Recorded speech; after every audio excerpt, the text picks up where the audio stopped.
queridas amigas e amigos que nos acompanham pelas comunicações virtuais da internet, caros amigos e amigas aqui presentes, Deus seja conosco, nos abençoe e nos guarde, nos envolva na sua paz, na sua proteção. E os fariseus, sabendo que ele houvera calado a boca dos saduceus, reuniram-se para o tentar e designaram um doutor da lei que dele se acercou para interrogá-lo na seguinte propositura: Mestre, diante da lei, qual é aquele que pode ser considerado o maior mandamento? E ele redargue, respondendo que toda a lei e os profetas poderiam ser sintetizados, resumidos, em amar a Deus acima de todas as coisas, e um segundo que é semelhante àquele que ele estabeleceu, amar ao próximo como a si mesmo. E conclui arrematando, diante do fariseu embaraçado e profundamente perturbado, que nisso consiste toda a lei e os profetas. Essa passagem, que está contida no Evangelho de Mateus, no capítulo 22, versículos 23 a 40, narra um momento especial de Jesus diante da autoridade do Sinédrio, diríamos em linguagem atual, a autoridade judicial, a autoridade do poder civil e ao mesmo tempo poder religioso, para estabelecer um diálogo que é muito mais sofisticado, muito mais complexo, muito mais profundo do que nós, numa leitura apressada, pode imaginar. Porque de maneira célere, ao nos debruçarmos sobre essas letras do evangelista Mateus, pensamos que Jesus está meramente conversando com alguém, estabelecendo padrões poéticos e éticos da sua doutrina, da sua mensagem. Mas quando nós estudamos o contexto da sua época, aonde ele estava inserido, os vetores sociais e culturais que resultaram naquela interlocução, naquele diálogo, e se nós percebermos e examinarmos que por detrás daquela conversa aparentemente banal, aparentemente abstrata e filosófica, estava uma grande ameaça e uma sofisticada abordagem e inquérito para envolver ele e prejudicar a sua própria doutrina, começamos a perceber que a profundidade da sua mensagem e da sua resposta é maior do que meramente um texto religioso, um texto moralizador. Porquanto a lei e os profetas, como é sabido, não era um código apenas religioso, mas era a lei civil da época, já que na época os poderes que constituem as nações, pelo menos na sua maioria aqui da terra, não eram divididos como é estabelecido hoje. O judiciário, o executivo, o legislativo e assim por diante. Era uma coisa só e ao mesmo tempo era a prática religiosa. Porquanto a lei era o Pentateuco mosaico, os 5 livros de Moisés, e os profetas, os livros subsequentes, levando sempre em consideração que o livro mais antigo tinha primazia na hermenêutica da lei, na interpretação da lei, tinha primazia sobre os textos mais novos. É que vale dizer que diante de algum conflito na lei, de alguma situação embaraçosa, prevalecia o texto mais ancião, já que a cultura hebraica, toda ela é focalizada numa cultura de anciãos, numa cultura de patriarca, numa cultura que valoriza aquelas manifestações culturais e a tradição mais ancestral da cultura da antiga Palestina. É, portanto, curioso e interessante perceber que os 5 livros de Moisés, portanto, e o mais importante, a Gênese, e mais tarde os outros, faziam parte dessa lei, que não apenas era lei, portanto, ética, espiritual, mas era também um código penal civil que regulava a sociedade da antiga Palestina de há 2000 anos atrás. Isso significa que os doutores da lei, expressão usada nessa mensagem, nessa passagem que nós acabamos de citar, doutor da lei era não apenas a autoridade jurídica, era normalmente um magistrado do Sinédrio, que representava o poder judiciário junto à sinagoga, mas era também um sacerdote religioso, porque era uma coisa só e se misturava, que tinha acesso, quase sempre a lei era inacessível à população, já que o processo de cópia era muito penoso e muito caro para as pessoas terem livre acesso facilmente, e por outro lado, a grande massa da população era analfabeta, daí a tradição oral, especialmente no Oriente, na época da Palestina, prevalecia sobre a tradição escrita. E os fariseus eram, portanto, aqueles que eram guardiãs da lei e, portanto, não apenas reproduziam a lei, mas também interpretavam ao seu sabor, ao seu modus operandi, aos seus interesses pessoais, naturalmente que digladiando com as outras classes, especialmente os saduceus e os escribas. É, portanto, nesse caldo de cultura, é nessa situação paradigmática, nesse cenário social, que Jesus é interpelado por um doutor da lei. Estamos diante, portanto, de uma autoridade que, a depender da resposta que Jesus desse, poderia levá-lo às barras do encarceramento, ou poderia levá-lo até a uma punição na autorização ou sob a autorização do Império Romano. É, portanto, um momento tenso, delicado.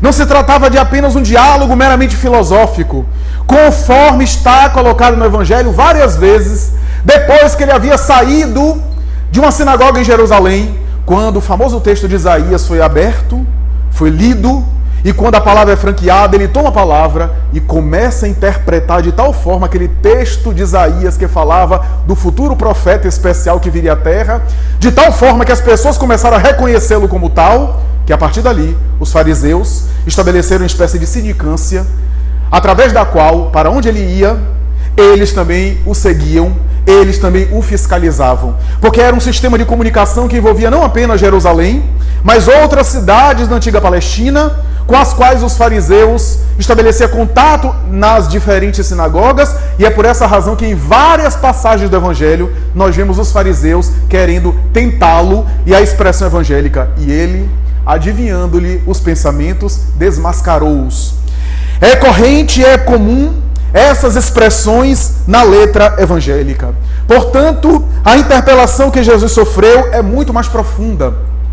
Porque de um lado nós temos a tradição escrita, a lei fria, e de outro lado, interpretações, tradição oral, das escolas rabínicas, das escolas da época, das escolas de doutores da lei, que a depender da passagem dava um sabor, uma interpretação específica, já que muitas passagens da Bíblia hebraica do Antigo Testamento são simbólicas e merecem uma análise e uma interpretação. Entre elas, a escola de Hillel de um lado e Shammai do outro eram as mais famosas, que disputavam a hegemonia na hermenêutica da palavra bíblica.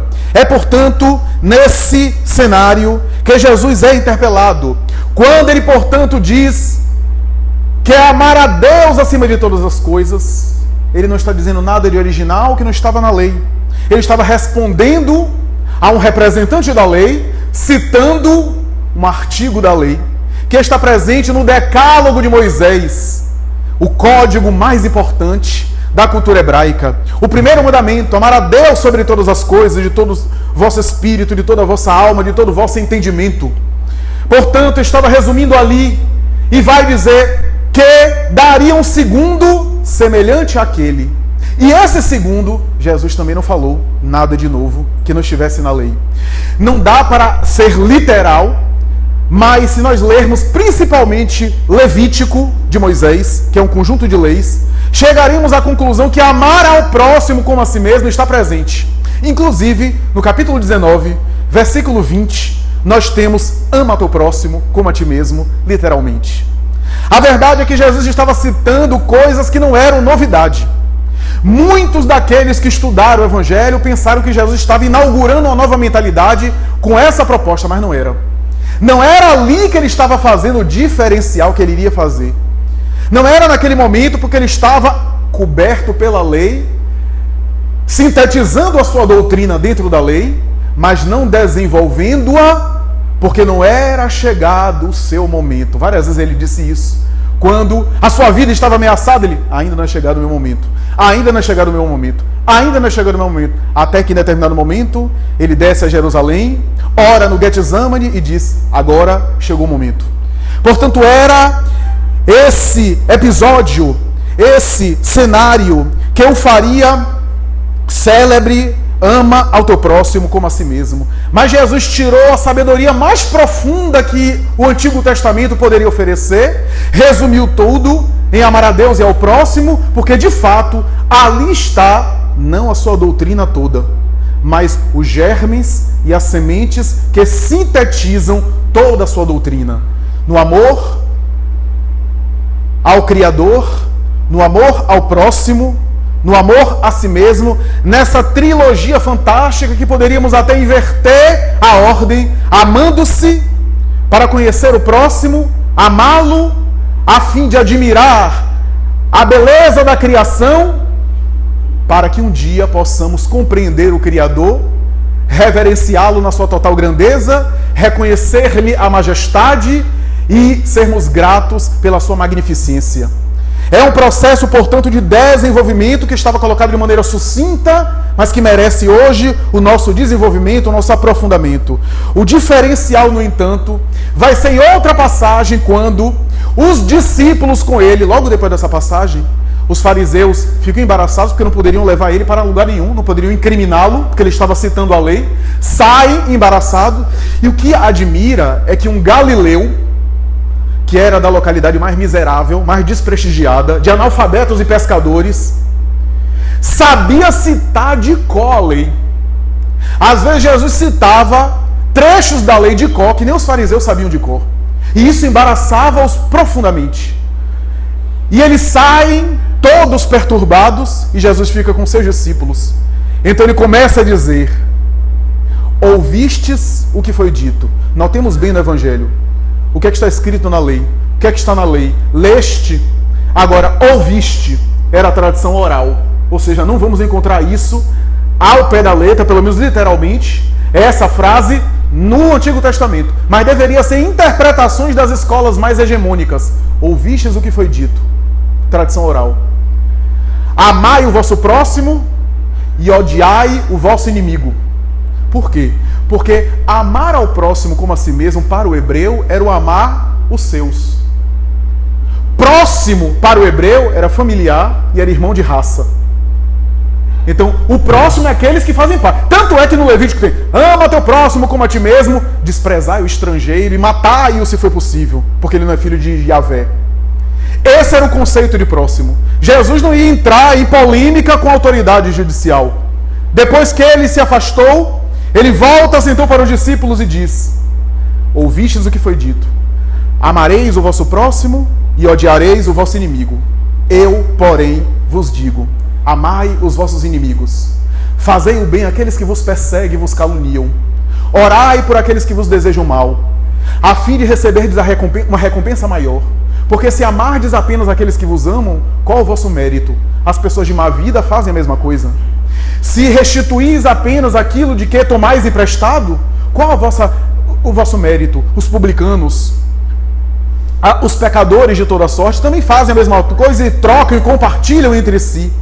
Quanto a vós, sede perfeitos, como perfeito é o vosso Pai Celestial, que faz chover sobre os bons e os maus, que faz nascer o sol sobre o homem justo e o homem do mal. Sede, portanto, perfeito, como perfeito é o vosso Pai Celestial. Esse já é um salto qualitativo da doutrina de Jesus. Essa é uma mudança paradigmática. Porque estabelece um amor num sentido muito mais profundo, muito mais desenvolvido, muito mais sofisticado. Um amor que vai para além dos interesses pessoais. Porque eu amar aqueles que não gostam de mim ou do inimigo, ideal que a gente nem tivesse inimigo, mas amar o inimigo no sentido daquele que me despreza, que me retribui o bem com o mal, é amar desprovido de interesse. Porque eu sei que eu não vou receber nada. Eu sei que eu vou receber até ingratidão. É um amor mais maduro, um amor simbolicamente mais amadurecido, mais elevado. É um amor que é o resultado de uma construção interior bem elaborada, bem trabalhada no mundo emocional da criatura. De tal forma que ela passa a ser insensível, no bom sentido da palavra, à negatividade do meio exterior que não afeta por dentro. Porque normalmente o nosso amor é assim. Eu dou um pouquinho e espero que o outro dê. Se o outro não dá, eu já vou tirando a minha parte. O nosso amor é mais ou menos dessa forma. Então, quer dizer, o outro controla o meu nível de afeto. A depender do nível de afeto que ele me dá, eu dou, ou vice-versa, o contrário também. Se ele vai tirando, a gente vai tirando também. Ele ou ela. Então o outro consegue me influenciar. Mas quando eu consigo ser bom, amar, independente de ele querer ou não querer fazer algo para mim, eu estou além. Eu estou acima. Gandhi dizia isso de uma forma muito bonita. Ele dizia o seguinte: quando alguém me ofende, eu não permito que ninguém me ofenda. Eu deixo a ofensa com a pessoa. Porque se alguém me agride, eu fico agredido, é porque aquela pessoa está conseguindo controlar a minha vida. E eu não permito que ninguém manipule a minha vida. E é verdade. Se alguém chega aqui e me distrata e eu fico perturbado, aquela pessoa, o que ela fizer, me causa mal-estar. Então a minha vida emocional está na mão daquela pessoa. Se ela quiser me agredir, eu me desequilibro. Então eu estou depositando o meu equilíbrio nas mãos de uma pessoa insensata. É essa, portanto, a mentalidade. Por isso esse amor, em vez de ser um masoquismo, porque é muito difícil ainda para nós, pelo menos para a maioria de nós, por causa do nosso ego, em verdade, em vez de ser um tormento, é um processo de libertação. É um processo de crescimento. Da mesma forma que simbolicamente a gente olha uma criatura, por exemplo, e a depender do simbólico que eu atribuo à criatura, eu não me sinto mal. Se um cachorro chegar aqui e começar a latir para mim, eu não vou ficar magoado. Se eu tenho uma sanidade psiquiátrica, eu não vou ficar magoado, sair correndo atrás do cachorro. Tem um amigo meu que foi mordido pelo cachorro, saiu e mordeu o cachorro também. Mas aí, e me perguntou se ele estava mal. Eu disse, não, choque elétrico só. Então, aí já exorbita. Uma criança, às vezes a criança é verdadeira, né? Se aproxima da gente, você é feio, eu não gosto de você. Essas coisas que as crianças fazem que deixam os pais querendo desencarnar. Aí a gente vai ficar magoado com a criança, vai dar uma sova na criança para isso. Aí a gente vai ser mais infantil do que a criança. Por quê? Porque a gente não atribui aquele valor. Mas em outros contextos, falou isso da gente. Disse qualquer coisa de nós, a gente se desequilibra, não dorme, toma Rivotril. É essa imaturidade que nos caracteriza. Porque no fundo é nosso ego querendo que todo mundo goste da gente, que todo mundo se fale bem, que todo mundo ache a gente o máximo. É essa a tendência. Eu, porém, vos digo, amai aqueles que não vos querem. Orai por aqueles que vos perseguem, a fim de receber a recompensa do Pai que está no céu. A única religião, ou a única proposta dos sistemas filosóficos religiosos que convidam o indivíduo a amar os inimigos é o cristianismo. Não vou nem entrar no mérito que religião do cristianismo, porque surgiram uma série de religiões a partir do cristianismo. Mas de todos os sistemas de ensino religioso, não encontramos nenhum. Buda fala de compaixão, Krishna fala de iluminação de consciência, de metanoia, né, de transcendência, mas nenhuma doutrina fala do amor aos inimigos como Jesus falou, como Cristo. Então a proposta é arrojada, a proposta é especial. Mas a verdade é que o ensinamento do amor, que é a base da lei, e portanto a base da própria doutrina do Cristo, ele quis dizer isso naquele diálogo com o fariseu, só não desenvolveu, e que ele paulatinamente iria desenvolver, mais tarde com os discípulos, com amor aos inimigos, não para aí, vai mais além. O amor em Jesus chega a um outro nível, quando, na última ceia, reunido com os apóstolos, ele volta e estabelece aquilo que os teólogos católicos e protestantes unanimemente chamam de o novo mandamento do amor. Naquele momento final, com os discípulos, ele se volta e diz: eu vos dou um novo mandamento. Amai-vos uns aos outros como eu vos amei. Como bem percebeu Chico Xavier, na sua sabedoria e sensibilidade, amar ao próximo como a si mesmo é uma coisa. Amar aos inimigos já é uma gradação. Mas amai-vos uns aos outros como eu vos amei é um nível maior. Porque é tentar amar as pessoas como ele o fazia, a ponto de sacrificar a própria vida. Então, é o coroamento da lição de amor. O sentimento é um só que em níveis, em gradações, que chega o coroamento, naquele momento, num diálogo íntimo entre ele e os seus discípulos diretos. Portanto, é um momento especial, que fala dessa gradação do amor na doutrina de Jesus, na doutrina do Cristo. A primeira, uma mensagem sobre o amor geral, para a população e para aqueles que não entendiam a sua doutrina, o nível de consciência. Mais tarde, para os discípulos que estavam iniciando a pregação evangélica, isto é, devolver mal com bem. Amar os inimigos é isso, devolver o mal com bem. E no último momento, na Santa Ceia, ele volta à temática do amor, dizendo: amai-vos uns aos outros como eu vos amei, que é um nível ainda mais elevado.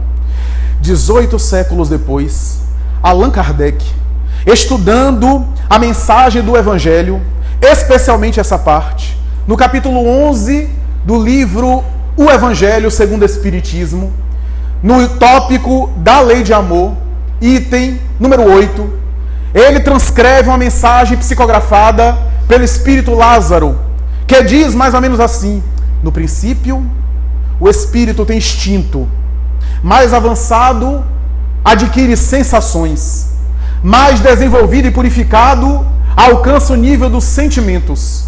E no ponto máximo dos sentimentos está o amor, porque o amor resume de forma clara toda a doutrina de Jesus. Mas eu não me refiro, diz ele, ao amor no sentido vulgar da palavra, mas esse sol interior que condensa as aspirações humanas, que focaliza o centro dos interesses mais nobres da criatura. Quando Jesus, continua ele, pronunciou a divina palavra amor, os mártires, emocionados de alegria, desceram a arena. Estai atentos, porque hoje o Espiritismo vem proclamar uma segunda palavra do alfabeto divino, que é a reencarnação. Portanto, o amor e a reencarnação, para entender os diferentes níveis e capacidades da expressão do amor. Porque se a capacidade de amar está atrelada ao nosso nível de maturidade, o nosso nível de evolução, é que vale dizer que está diretamente associada ao desenvolvimento como espírito imortal. Em outras palavras, a nossa evolução está na razão direta da profundidade com que nós conseguimos amar. E quando falamos amar, é no sentido mais abrangente da palavra, isso é, do afeto. Por coisas, por situações e por pessoas. É por isso que o Evangelho é um convite aos sentimentos, e não um convite ao raciocínio, meramente a um raciocínio, a um repertório intelectual. Amor e nível de consciência. O que levou o espírito André Luiz, na obra No Mundo Maior, escrever que a fera que lambe o filho, o seu psiquismo, é a futura mãe que acaricia o filho nos braços. O leão que se coloca à frente da taba ou da caverna é o provedor da família, ou a provedora, que vai na direção da manutenção da prole e protege diante de qualquer ameaça. O psiquismo vai evoluindo, passando por etapas e etapas, e das sensações, dos instintos, das manifestações rudimentares, vai desenvolvendo outras formas de manifestação, seja na irracionalidade, seja mais tarde no intelecto e nos sentimentos mais sofisticados. Na obra psicológica, Amor, Imbatível Amor, o espírito Joana de Ângeles aborda a questão, dizendo de uma outra forma muito bonita. Ela se baseia na teoria de Reich, da bioenergética de Lowell e de algumas referências de Freud e de Jung para fazer um estudo psicológico sobre o amor, dizendo que o corpo humano foi programado para amar, com seus hormônios, com seu sistema nervoso, que a criatura humana foi facultada à expressão do amor. E é por essa razão que quem ama, como diz o Dr. Jim Ornish, não adoece. Parêntese para essa frase. Não adoece no sentido profundo da palavra. Pode experimentar problemas orgânicos, mas internamente é uma pessoa saudável. E imunologicamente é uma pessoa mais resistente às próprias ações materiais e biológicas. Então o amor tem esse sentido. E ela chega a dizer na obra, entre outras considerações, que o amor é a única terapia que é de dentro para fora. Porque todas as terapêuticas, médicas, alternativas ou não, são sempre de fora para dentro. O amor, no entanto, nasce no íntimo do indivíduo e se espraia. Não retém. O amor até se fixa, mas ideal seria se fixar sem reter, para que o amor seja uma manifestação de afeto que não escraviza as criaturas às próprias paixões, senão de amor torna-se apenas um vínculo de paixão. Vamos chegar na expressão da paixão da letra da música. A verdade é que Joana de Ângeles, logo no início da obra, vai dizer que podemos, diz ela, categorizar o sentimento do amor. O sentimento é um só, mas em diferentes níveis de maturidade.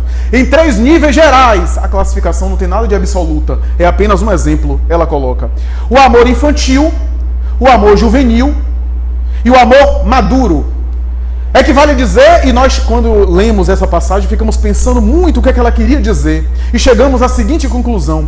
O amor infantil, graças à psicologia do desenvolvimento, às experiências das abordagens da infância, né, da terapia infantil, da psicologia infantil, fala do desenvolvimento do ego na criança. Daí as fases, falamos isso ontem em outra palestra, daí as fases egóicas da criança que vão se estruturando nela e que em algum momento é natural a ideia de que o universo lhe pertence e que as pessoas estão aí para lhe servir e que ela é referência de tudo e a depender das coisas que estão na sua frente, se desaparecem ou não, ela perde o controle, ela tem que ter o controle das coisas. Mais tarde a fase do não, tem que negar, tem que se contrapor, que é natural, uma fase natural de estar de alguma forma se individuando, se estruturando como individualidade e deixando de ser, aspas, muitas aspas, coletivo, deixando de ser uma manifestação de extensão da figura materna para ser um indivíduo que vai se formando. Daí a necessidade de negar, de se contrapor,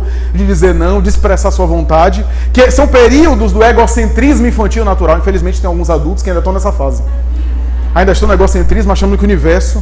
Porque é interessante que há coisas muito boas em determinadas fases da nossa vida que pegam muito mal em outras fases. O problema é isso. A evolução, seja do desenvolvimento biológico, seja a evolução espiritual, é a mesma coisa. Há coisas que são naturais no espírito primário infantil e há outras que fica feio.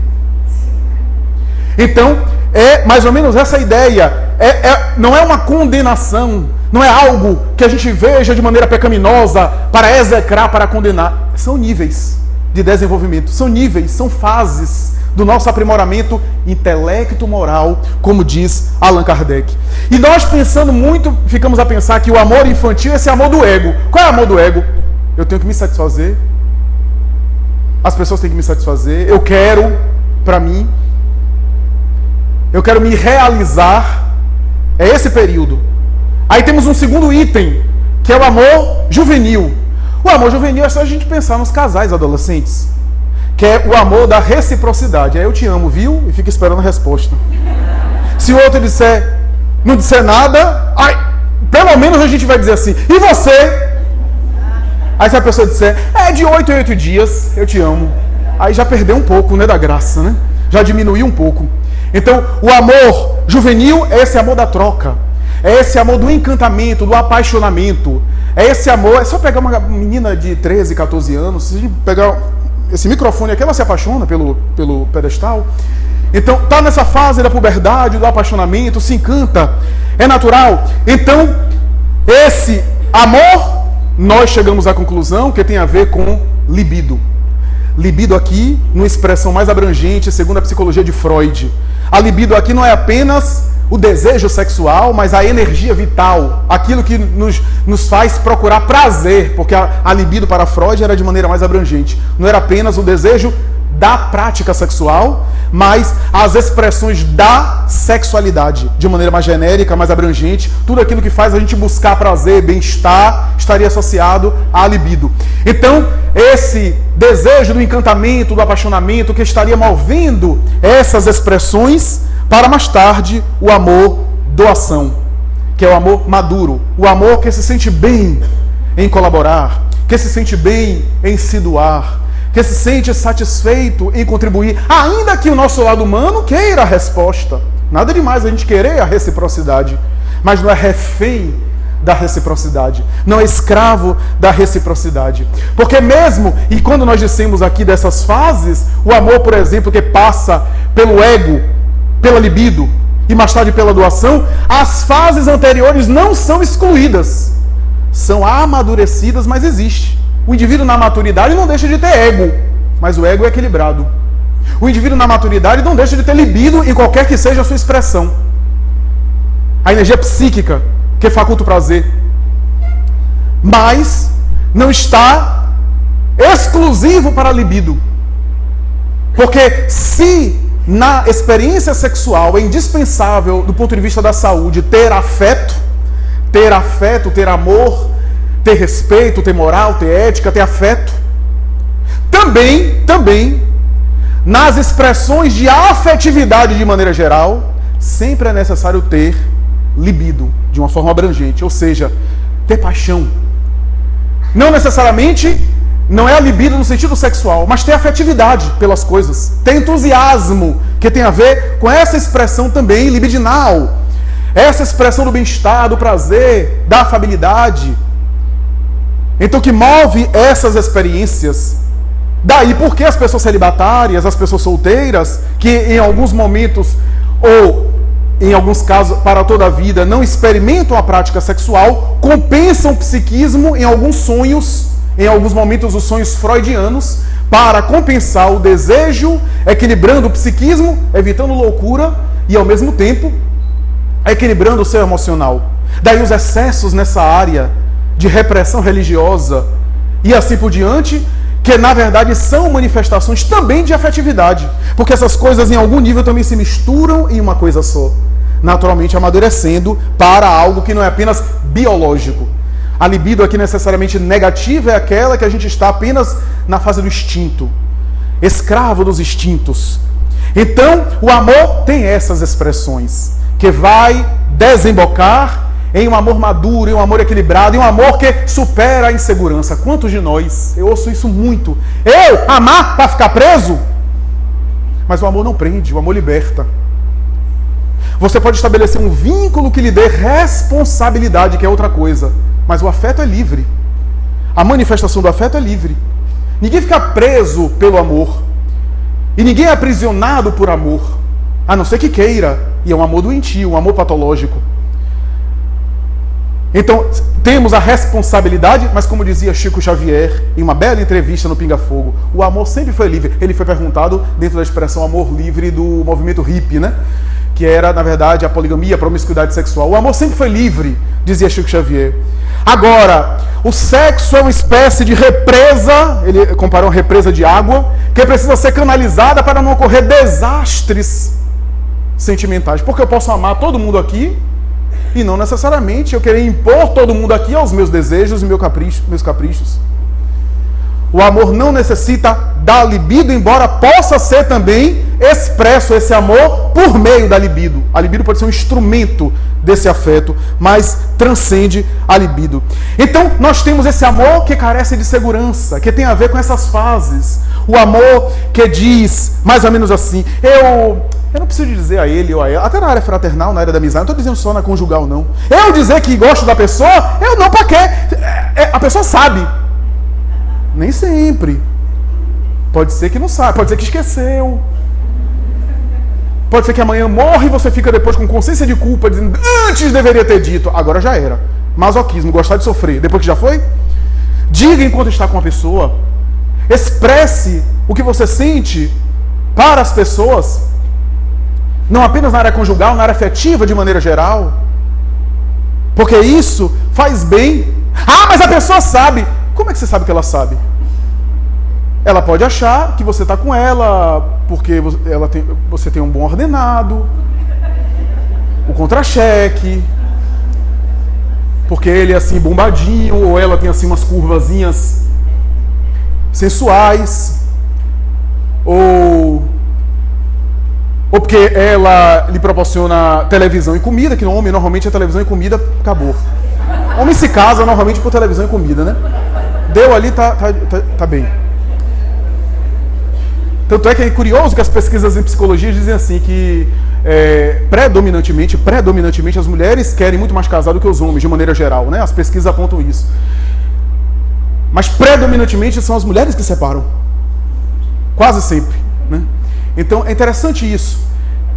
E há toda uma ilação e uma série de hipóteses em cima disso. Mas o que é que eu quero dizer com isso? Como é que a pessoa sabe? Pode ser várias coisas. Ah, mas a pessoa sabe. É um bloqueio que você precisa treinar. A pessoa não sabe. Pode pensar que você já se desinteressou. O amor é um sentimento que precisa de um combustível da ternura, ser alimentado periodicamente. E é necessário, portanto, ser exercitado, porque amar aprende amando, que é uma das mensagens da música, do autor poético. Amar se aprende amando, exercitando, porque é uma experiência que prescinde de teoria. A teoria pode até nos ajudar a compreender alguns fenômenos, mas só a vivência que vai dar experiência e bagagem emocional para amarmos cada vez mais. É necessário, portanto, vivenciar. Então pode ser uma série de coisas. Normalmente os homens são mais fechados, né, de expressar os sentimentos, de falar o que sente, etc. E às vezes eu converso com alguns, até na minha área profissional, e um deles, eu falava isso, eu disse, ela pode estar insegura mesmo, em conflito, você precisa externar, precisa ir quebrando, às vezes é um conflito, uma castração da infância, uma mãe dominadora, e assim por diante, e você precisa quebrar esses padrões, porque ela não sabe, ela pode estar insegura, e isso pode estar afetando o seu relacionamento, pode ser uma série de coisas, de repente ela é uma mulher muito calada, e ela acha que você está com ela por causa disso. Mulher calada é um negócio que já merece um bom casamento, né? Porque se ela é um periquitinho falante, é muito comum. Mas ela é uma coruja, aí não, aí é um negócio mais raro. Mas, enfim, essa ideia que fez com que o Dr. Alexander Lowell, na psicanálise, chegou a afirmar o seguinte. Ele diz o seguinte, que inconscientemente, a maioria de nós, quando diz eu te amo, está querendo dizer eu preciso de você. Alexander Lowell diz isso na teoria da bioenergética. Porque o eu te amo é sinônimo eu preciso de você. A nossa necessidade. Então, é uma tendência. Ou então, eu te amo, eu quero dizer, eu queria que você é que me amasse. É essa expressão que tem a ver com esse amor freudiano. Com esse amor, naturalmente, que tem a ver com essa carência exclusivamente da troca de hormônios sexuais. Que está exclusivamente colocada nessa área. Quando eu comecei no Espiritismo, as primeiras palestras, eu tinha lá por 17 para 18 anos, mais ou menos por 19, 20 anos, eu conheci um confrade do movimento espírita, trabalhador inclusive, mas ele tinha uma grande dificuldade nessa área. Um homem venerando, uma pessoa do bem, trabalhadora, mas tinha uma dificuldade. E certa vez ele veio desabafar comigo, e ele começou a lamentar, dizendo que ele é um empresário, ainda trabalha, é um empresário, e ele, além de casado, ele tem uma variante na empresa, e mais tarde ele conseguiu uma outra variação. E aí já estava com 3, e aí começou a se relacionar com uma secretária nova da sua empresa, só que essa secretária, que era 30 anos mais jovem, começou a chantageá-lo, a ameaçá-lo, e mais tarde trocou ele por um garotão também. E ele estava chorando comigo, dizendo assim, você não sabe o que é perder um amor. Você não sabe o que é ser magoado, ferido no sentimento. E eu olhando para ele, naquela época, não batia nem vento na praia, da minha praia. E eu olhando para ele tinha 4, um alargou ele, ainda tinha 3 que ia ficar se engalfiando com ele, ele ia se consolar comigo. Então, a gente vê como as pessoas vão perdendo o senso. Esse senso de saber que o amor não pode se tornar... Aliás, Chico Xavier dizia que que até o amor precisa ser educado. Ou seja, precisa ser até agigantado. Porque quando se educa, aumentam os sentimentos.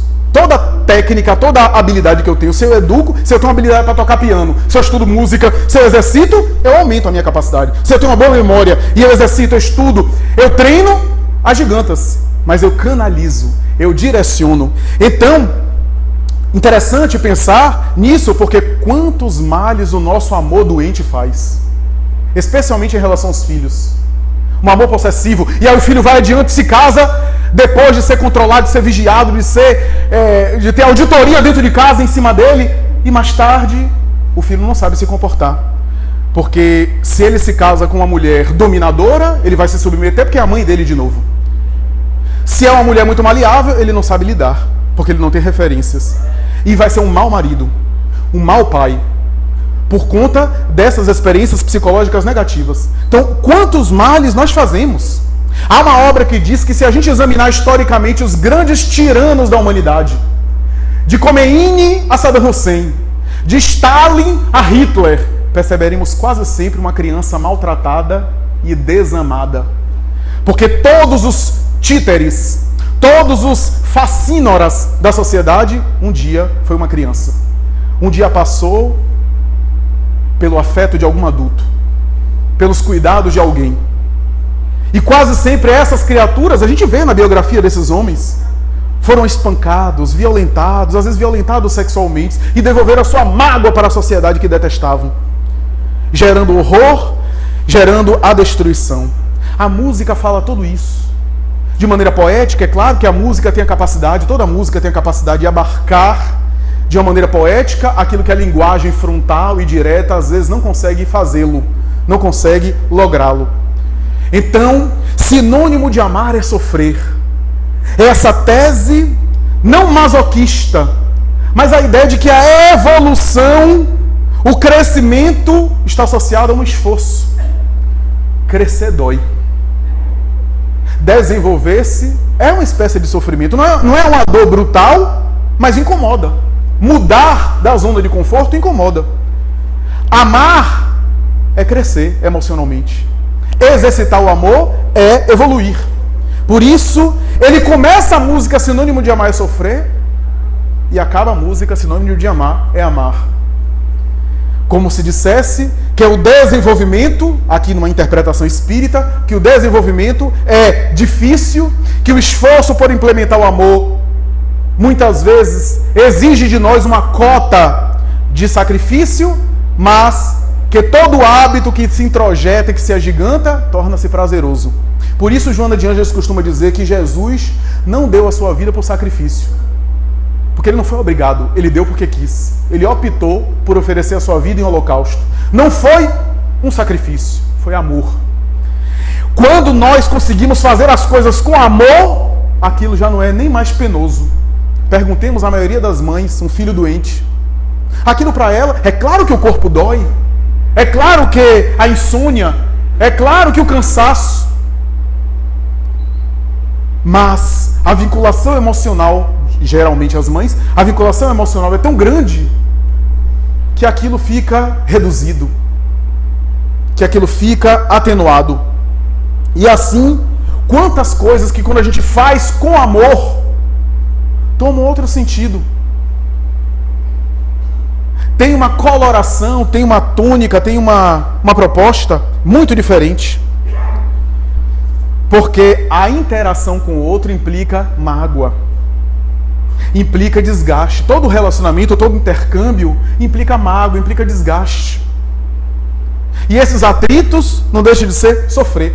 O amor é feito de paixões. Por quê? Porque o Espiritismo vem dizer, no seu capítulo Perfeição Moral e em outras obras, que o instinto, sensação, sentimento, amor, como Lázaro diz. As paixões não são destruídas, diz o Espírito Emmanuel, são transformadas. Nenhuma paixão é anulada, é apenas canalizada, direcionada. Então, são as razões do amor. E quando perde a razão, isso é, as razões do amor, que são razões não intelectuais. Como diz Blaise Pascal, o amor tem razões que a própria razão desconhece. Quando nós olhamos os grandes espíritos que escolhem determinadas tarefas, aquilo não era resgate de débito, a gente não pode contabilizar como se fosse uma matemática. Quem leu a história de Alcione no livro Renúncia, vê ela optando por reencarnar, aquilo dali era amor, porque ela não precisava reencarnar. No meio hostil, ingrato, que vai padecer bastante mais tarde. Quando a gente vê a mãe de André Luiz numa região feliz, indo em zonas inferiores, eu vou falar um negócio aqui, que pode ser que eu receba alguma pedrada, indo em zonas inferiores para resgatar o marido adúltero, irresponsável. E aí André Luiz disse, minha mãe, a senhora não precisa disso, está numa região feliz, sofreu tanto na terra. Disse, não desobedeça a sua mãe. E não fique, você acha que só porque eu estou no mundo espiritual pode me tratar assim? De igual para igual? Não, não. Eu vou voltar a reencarnar com teu pai. E as nossas duas irmãs que estão ainda nas sombras vão ser nossas filhas. Sabe que eram as duas irmãs? As duas amantes do marido. Sem necessitar. Quem precisava reencarnar era ele. Mas ela queria reencarnar para ajudar ele. Não era um resgate dela. Porque o débito moral era dele. Isso não consegue ser explicado apenas na experiência da lógica fria, da lógica naturalmente que barata. Então, o amor tem essas expressões. O amor tem essas considerações que a música vem falar. O amor vem nos dar um sentido maior para a vida, porque vem dar um sentido, inclusive, para a morte. E o Espiritismo eleva o sentido do amor, porque vai dizer que o amor não é apenas uma manifestação horizontal da vida material, mas se estende para além da imortalidade. Então, dá um sentido muito maior em relação à morte. Porque um amigo meu ateu diz assim, Flávio, eu não sou religioso como você, mas eu de vez em quando faço a seguinte reflexão. Quem muito se acha, eu fico pensando no cemitério, que tem muita gente que se acha, todo mundo lá. Ele é ateu, então ele acha que as pessoas estão lá. Então os cemitérios tem um monte de gente indispensável. Eu disse, mas esse é o sentido da vida. Já pensou se todo mundo fosse imortal? Homero, né? Na Odisseia, as maravilhosas histórias de Gulliver, né? As pessoas com 500 anos. Imagine, você com 500 anos com a sogra de 1500. Então a coisa ia ser difícil. A sabedoria da vida.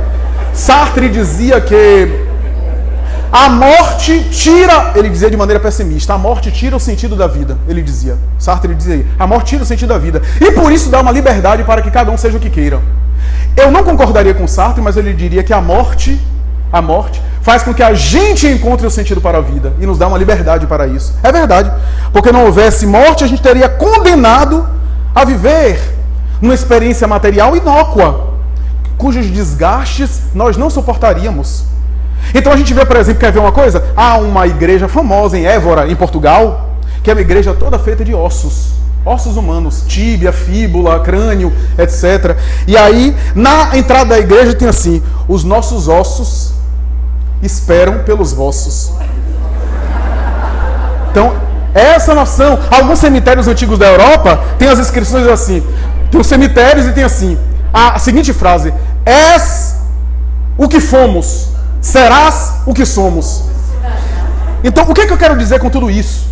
É que a experiência material nos convida a esse processo de que nós não somos daqui. O Espiritismo vem explicar que há uma continuidade, que não há ausência de sentido, que nós devemos experimentar cada fase da nossa vida e ao mesmo tempo ter a relação prazenteira com os nossos níveis de amor infantil, juvenil, maduro, mas tentar amadurecer para o nosso próprio bem. É essa a meta. Da mesma forma, quer curtir cada idade da vida. Eu sei que Rubem Alves não gostava que essa coisa, a melhor idade, ele dizia, Deus me livre, eu estou na melhor idade, não, eu estou na pior, ele dizia.